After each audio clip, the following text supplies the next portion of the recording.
Kahal Kadosh Venechvad, nous voyons au début du livre de Yecheskel, le prophète, qui a une vision de la Shekhinah, c'est-à-dire de la présence divine, se retirant du temple qui devient un site véritablement désert, livré à la désolation, à la destruction imminente que va leur infliger l'armée babylonienne. Cependant, Dieu ne retire sa présence que de ces lieux saints, et temporairement, mais pas de son peuple. Ézéchiel doit assumer le pénible devoir de prévenir le peuple des conséquences du caractère indocile de son comportement tout au long de cette harangue. Dieu lui affirme néanmoins qu'Israël restera son peuple, qu'il partagera son exil et le ramènera dans son pays. En effet, dans les derniers chapitres de son livre, Yecheskel a une vision dans laquelle Dieu lui montrera l'architecture, les dimensions et les prescriptions relatives au troisième temple de Jérusalem. Il aura finalement aussi une vision de la Shekhinah, c'est-à-dire de cette présence divine revenant y résider après avoir entretenu avec affliction son départ 20 ans plus tôt. Le chapitre dont est extraite la Haftarah de Tetzavé que nous allons réciter ce Shabbat s'ouvre sur cette vision qui sera ponctuée par un reproche, celui des excès mais aussi du laxisme de la royauté qui ne devront plus jamais souiller la sainteté du temple.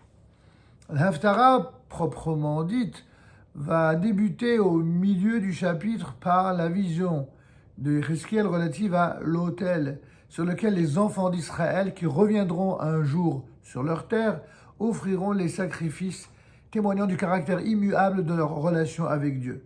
Le passage évoque ensuite des sacrifices qui retireront sa souillure à l'autel des sacrifices et inaugureront pour sa fonction sacrée. Ce passage correspond donc parfaitement à la paracha Tetzavé, qui contient les instructions relatives au tabernacle et au Kohanim, ainsi que le service sacrificiel qui les consacrera. Pour désigner certaines parties de l'autel, Yecheskel, le fameux prophète Ézéchiel, emploie des termes symboliques que l'on ne retrouve nulle part ailleurs dans l'Écriture. Par exemple, Harel, le fameux Harel, littéralement la montagne de Dieu, qui se réfère aux 4 coudées supérieures de l'autel.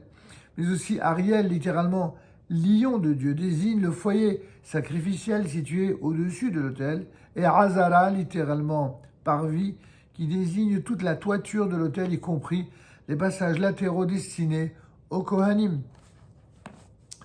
Le temple sera reconstruit, comme nous le savons, le fameux troisième temple, et il portera avec lui les modalités, mais aussi les leçons de tout le passé historique du peuple d'Israël. Ceux qui, dans la nouvelle génération, lorsque le retour du peuple d'Israël a été manifeste pour l'ensemble des nations du monde, après qu'il eût été pour le peuple d'Israël lui-même, et ce de manière bien graduelle, tous les événements que nous avons connus depuis ce retour, tous les événements que nous connaissons encore aujourd'hui, prennent souvent pour centre d'intérêt, pas simplement la terre d'Israël, les territoires comme on les appelle aujourd'hui, mais le caractère sacré de cette terre et le caractère sacré du temple de Jérusalem, c'est-à-dire ce fameux temple que Akadosh Baruch Hu, par la bouche de Yecheskel, nous a promis. Un temple qui, selon les diverses visions prophétiques, est souvent présenté comme un temple de feu qui descendra du ciel. Le Rambam, dans sa vision toujours très terre-à-terre, malgré le fait qu'il soit un homme aussi pieux, aussi céleste, dira qu'il ne faut pas apprendre, comme certains auteurs rabbiniques l'ont dit, au pied de la lettre, que le troisième temple, il tombera du ciel reconstruit. C'est une image, bien entendu, un anthropomorphisme, comme il en existe très souvent dans la Bible, dans le Tanakh. En vérité, ce temple de feu qui tombera du ciel signifie simplement que le fameux troisième temple, il viendra lorsque la décision tombera du ciel. C'est la première chose. Deuxièmement, Pourquoi temple de feu? Tout simplement parce qu'il sera entouré malheureusement, avant, pendant et sans doute après, de guerre. Le feu, c'est le symbole de la guerre. Et c'est ce que dit le Rambam. Il y aura beaucoup de gens et beaucoup de nations qui vont s'unir étrangement. Les mêmes nations qui étaient opposées les unes aux autres vont tout d'un coup être unies contre Israël. Comme malheureusement on en voit un certain nombre de préfigurations depuis la Shoah. On croyait que certains, naïvement, croyaient que c'était la fin. En vérité, ça n'était que le début.